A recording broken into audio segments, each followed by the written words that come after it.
পরিমাপের একটা অঙ্ক করব, যেটা ধারা এই অঙ্কটা যদি আপনি বুঝে থাকেন তাহলে পরিমাপের অনেকগুলো অঙ্কের উত্তর আপনি খুব সহজেই দিতে পারবেন। দেখেন এখানে কি বলা আছে, একটি পুকুরের দৈর্ঘ্য দেওয়া আছে 60 মিটার এবং প্রস্থ দেওয়া আছে 40 মিটার। পুকুরের পাড়ের বিস্তার 3 মিটার হলে পাড়ের ক্ষেত্রফল নির্ণয় করো। দেখেন পরিমাপে এই অঙ্কটা আসবে না এমন কিন্তু কখনোই হয় না, প্রতিবার এরকম একটা অঙ্ক আসেই। সেখানে পুকুরের জায়গায় হয়তো বাগান থাকে, ধরেন একটি বাগানের দৈর্ঘ্য প্রস্থ দেওয়া থাকে, বাগানের পাড়ে দেওয়া থাকে বা বিস্তার দেওয়া থাকে, আমাদের পাড়ের বাগানের ক্ষেত্রফল বের করতে বলে। আর এইটা দেওয়া হচ্ছে পুকুর। একই ধরনের অঙ্ক, আপনি একটা শিখে রাখলে সবগুলোর উত্তর দিতে পারবেন। দেখেন এইটা করার ক্ষেত্রে আমাদের কি করতে হবে, আমরা প্রথমে লিখি নেই। দেওয়া আছে পুকুরের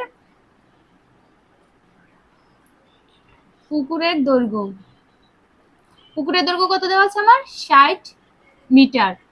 তাহলে পুকুরের প্রস্থ দেওয়া আছে 40 মিটার। এটা কিন্তু আমার প্রশ্নেই দেওয়া ছিল যে একটি পুকুরের দৈর্ঘ্য দেওয়া ছিল 60 মিটার আর প্রস্থ দেওয়া ছিল 40 মিটার। তাহলে অতএব পুকুরের ক্ষেত্রফল আপনার কত হবে? দেখেন পরিমাপের ক্ষেত্রে ক্ষেত্রফল বের করার সূত্র কি, আমরা জানি কোনো কিছুর ক্ষেত্রফল বের করার সূত্র হলো দৈর্ঘ্য প্লাস প্রস্থ, দৈর্ঘ্য ইনটু প্রস্থ। তাহলে আপনি দৈর্ঘ্য আর প্রস্থকে গুণ করে দেন। যখন গুণ করবেন দুইটা, তখন মিটার মিটার গুণ হয়ে কি হয়ে যাবে, বর্গ মিটার। দেখেন আমি একটা পুকুরের দৈর্ঘ্য দেওয়া ছিল, প্রস্থ দেওয়া ছিল, আমি সহজেই কি ক্ষেত্রফল বের করতে বলছি। ক্ষেত্রফল বের করার সূত্র কি, দৈর্ঘ্য গুণ প্রস্থ। তাহলে 4 ছক 24, দুইটা শূন্য, বর্গ মিটার। আমার এখন কি পুকুরের ক্ষেত্রফল বের করা হয়ে গেছে। এখন দেখেন আমাকে কি বলছে, পুকুরের পাড়ের বিস্তার 3 মিটার হলে।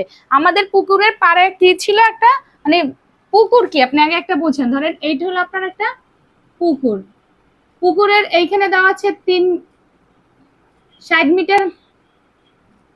আমার কি 60 মিটার দেওয়া ছিল কি দৈর্ঘ্য, আর 40 মিটার দেওয়া ছিল কি প্রস্থ। এইটা হলো আমার পুকুর। এখন বলছে কি পুকুরের পাড়ের বিস্তার। পাড় কি আমাদের হলো, দেখবেন পুকুরের পাশে এরকম একটা রাস্তার মতো চারপাশে থাকে, এইটা কি বলে পাড়। এই পাড়ের বিস্তার দেওয়া আছে কত, 3 মিটার। মানে পুরো চারপাশে একটা পাড় দেওয়া আছে, পাড়ের বিস্তার দেওয়া আছে 3 মিটার। তাহলে এখন দেখেন আমরা পাড় সহ পুকুরের দৈর্ঘ্য কত হবে। তাহলে এতক্ষণ তো আমরা পাড় ছাড়া শুধু পুকুরের দৈর্ঘ্যটা আর প্রস্থটা দেওয়া ছিল, তাহলে পাড় সহ পুকুরের দৈর্ঘ্য হবে কত, পাড় সহ পুকুরের দৈর্ঘ্য হবে 60 প্লাস দুই পাশে দেখেন দৈর্ঘ্য কি দুই পাশে দেওয়া আছে 3 মিটার, এই পাশেও 3 মিটার, এই পাশেও 3 মিটার।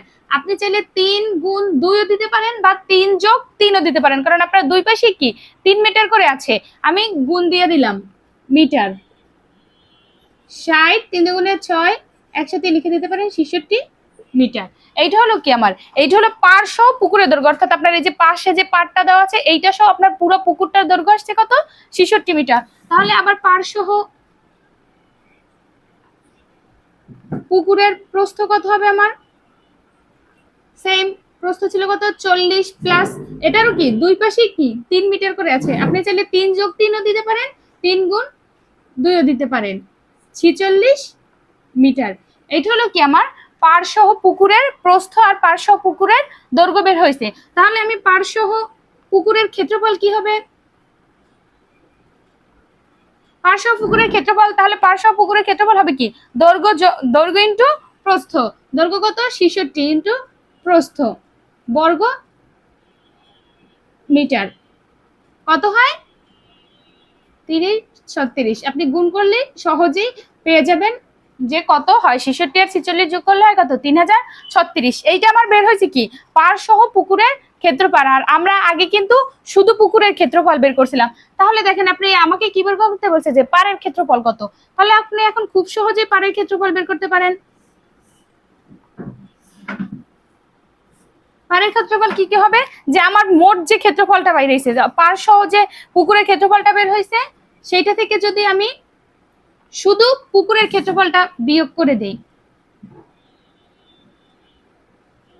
তাহলে আমার কি পাড়ের ক্ষেত্রফল বের হয়ে যাবে। দেখেন কত সোজা। এই ধরনের অঙ্ক কিন্তু আমাদের সৃজনশীলে এসে থাকে। নবম দশম শ্রেণীতে সৃজনশীলে পরিমাপ থেকে যদি অঙ্ক আসে, এ ধরনের একটা অঙ্ক আপনি পাবেনই, যে একটি পুকুরের দৈর্ঘ্য প্রস্থ দেওয়া আছে, পুকুরের পাশে পাড়ের বিস্তার দেওয়া আছে, পাড়ের ক্ষেত্রফল নির্ণয় করা। এইটা একদমই সোজা নিয়মে আপনি করবেন। প্রথমে পুকুর দেওয়া থাকবে, প্রস্থ দেওয়া থাকবে, আপনি ক্ষেত্রফলটা বের করে নেবেন। তারপর কি করবেন, পাড় সহ যে পাড়টা দেওয়া থাকবে সেই পাড় সহ পুকুরের দৈর্ঘ্য বের করবেন, পাড় সহ পুকুরের প্রস্থ, তারপর পাড় সহ পুকুরের ক্ষেত্রফল। পুরা ক্ষেত্রফলটা থেকে আপনি পুকুরের ক্ষেত্রফল বাদ দেবেন, তাহলে কি আপনি সহজেই পাড়ের ক্ষেত্রফল বের করতে পারবেন।